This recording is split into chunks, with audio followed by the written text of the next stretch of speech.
This video isn't meant to brag.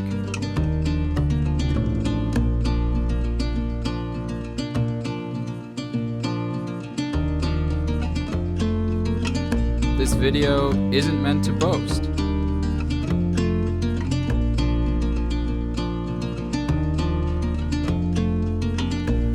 This video isn't meant to impress you.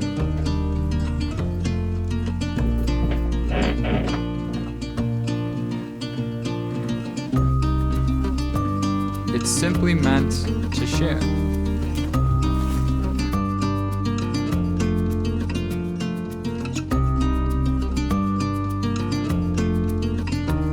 Because although I'm proud of the accomplishment,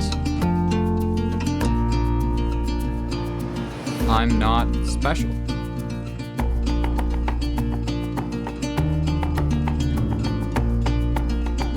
It took me 3 years to build an investment portfolio that was worth $90,000. But in order to understand why I did this, I'll need to take you farther back. This is me about 10 years ago. It sounds crazy saying that now. I guess 16 was a long ways back. Just like this hairstyle. In typical Canadian fashion, I was a hockey player for most of my life. And in typical Northern Ontario fashion, I took it pretty seriously for a while. But after a point, I started taking it less seriously because let's be honest here, I wasn't going to the NHL. Don't get me wrong, I was a pretty decent player, but I just didn't have the desire or love for the game that was required to play at a professional level. So now I was left with a question. What should I take seriously? University was fast approaching, and along with it, some really big life decisions. What did I want to study? Or put a better way, what did I want to do with the rest of my life? To be honest, I had no clue. Fortunately, I was a pretty good student, so I had a lot of options available to me in terms of what universities that I could actually study at. That wasn't the problem. The problem was choosing from what I felt were really rigid and defined career paths. They didn't resonate with me, and I always had this nagging feeling that a traditional career path just wasn't for me. But I had to make a decision, and quickly. So I sent out applications that were divided by 2 streams of study: accounting and neuroscience. I know, trust me, I am aware that that is a very odd pairing of 2 options, but accounting is the language of business. So if you can understand that, then the entire world of business kind of opens up like a book for you. And I was also very interested in neuroscience because I'm fascinated by the mind. So then I waited to hear back. Eventually, the letters came.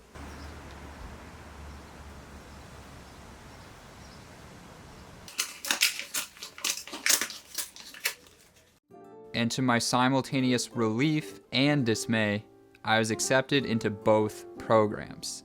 The same choice was now laid before me once again. The idea of being able to understand business and finance really appealed to me because I knew that money was required to live a life on your own terms. And that's what I really wanted so badly. I wanted to have that freedom in my own life. So as I was gaining more financial responsibility at this age, I realized very quickly that money is a prerequisite to freedom later on in life. Or put a different way, I was going to have to acquire something called FU money. But I really didn't want to be an accountant, so I chose neuroscience. On my first day of classes, I walked in and sat down in my introductory lecture.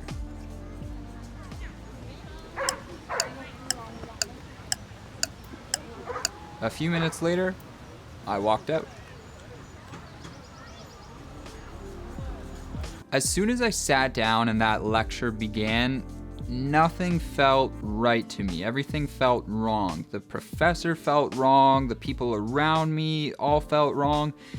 So it just didn't feel right. And normally I'm a really rationally minded guy. I don't really make a lot of decisions just based off of feeling alone. But I just felt compelled to leave that lecture hall. So I did. And then that same very day, I went and switched my program to accounting. But I still had the same problem. I didn't want to be an accountant. So instead, I made my goal: acquire FU money. I knew that money equated to freedom in life, and that's what I craved so much. While I knew that accounting would be a valuable subject to study and that neuroscience would be really fascinating, they were both too rigid and too defined in their career path for me. Personally, I like doing and studying multiple different things. I mean, if you gave me a book on almost any subject, I would probably read it, and I love creating things too. I wanted to be able to create my own projects, live out my own ideas. But in order to do this, I needed space to do so. And by space, I mean mental space. To achieve the mental space required, I would need to first take care of my basic needs: food, shelter, clothing, etc. And to take care of these needs, I would need money. I recognize that this is probably a weird way to think about planning your life, but that's seriously how I thought about it at the time, and it's seriously how I still kind of think about it now. And so I went about to essentially execute that plan. The first phase of my plan was to absorb as much knowledge as I possibly could from academia as well as my own personal study. The second phase of my plan was to gain experiential knowledge. At this point in my life, I had already been trading stocks with pretty good luck, but I began experimenting further and further with strategies like trading options. But this is a story for another day. Eventually, my journey into navigating the world of investing in the stock market led me to what I believe to be the holy grail of investing: the index fund. An index fund is a type of investment that is statistically proven to be the best way to invest for the vast majority of people. And this fact is echoed by investment giants like Warren Buffett, as well as longtime stock picker Peter Lynch, among many others.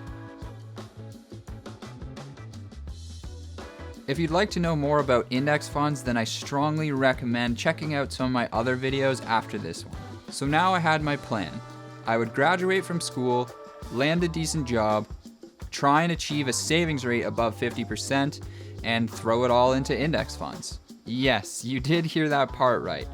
A huge piece of my plan was to maximize my savings rate, and I'm gonna let you in on a huge secret right now. Getting to that $90,000 mark in my investment portfolio wasn't because there's some kind of reason that makes me special or I had a lucky stock pick or something like that. The single biggest reason is because I had a really high savings rate. Sure, my investments definitely did gain a good amount of value over time, but the vast majority of that growth is from saving money. And before anyone assumes it's because maybe I lived at home with my parents or something like that, that couldn't be farther from the truth. Actually, I lived by myself for 2 out of those 3 years before my girlfriend joined me, and I lived in a 1-bedroom apartment in one of the most expensive cities to live in North America, which was downtown Toronto. And before anyone assumes that I had a really big 6-figure salary or something like that, again, that's not true. I actually graduated with a pretty average salary. I think it was even less than $50,000 when I first started out. And I'm enjoying myself. I'm not just eating rice and beans every day.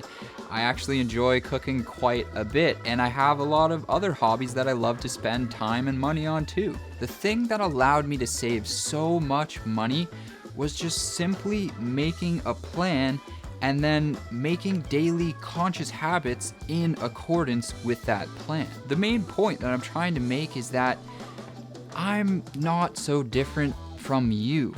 I believe that you too, with the right guidance and information, can grow your wealth as well. And that's the whole point of me sharing my story. How would you guess that most millionaires in America are made? An interesting book called The Millionaire Next Door actually answers this question. What they found was that the majority of millionaires they studied didn't have an extremely high income or a large inheritance. Instead, they were just everyday people who maintained disciplined financial habits. A large part of this was living well below their means, which meant they saved a large amount of their income. So we all know that businesses earn profits, right? Well, what do you think those profits are? A business's profit is the exact same thing as that business saving money. So why do we think about our own savings any differently? They're the exact same thing. Our savings are our profits. Change the word savings to profits, change your life. After my first full year of work, I had about $25,000 invested. After the second year, it was $55,000. Finally, I reached about $90,000 after year 3. Part of me wished I would have waited to make this video until I crossed the $100,000 mark, but hey, you can't have it all. So you see, in reality, this $90,000 portfolio that I built for myself wasn't because I'm some stock market genius or because it was funded by the bank of mom and dad. It was because of a plan that I made several years ago, and I started executing it and sticking to it. And who remembers why I created this plan in the first place? That's right, to get FU money.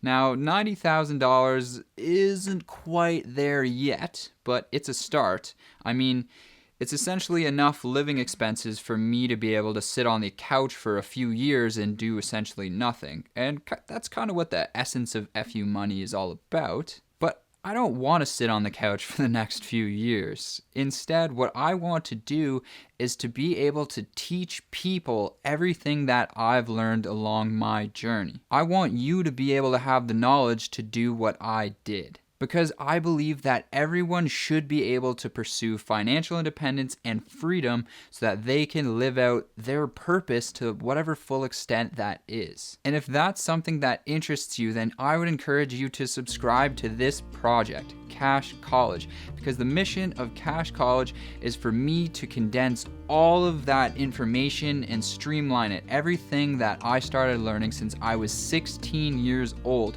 and then I can provide it for you in a package that's clean, straightforward, and honest. I love reading comments from people who watch my videos and tell me that, you know, Steve, you helped me get the courage to be able to start investing for myself for the first time.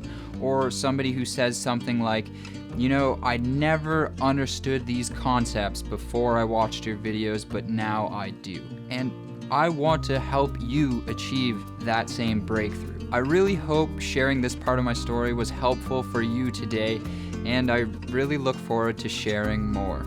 So I just wanted to say thank you for taking the time to watch this video today, and I hope to see you again soon.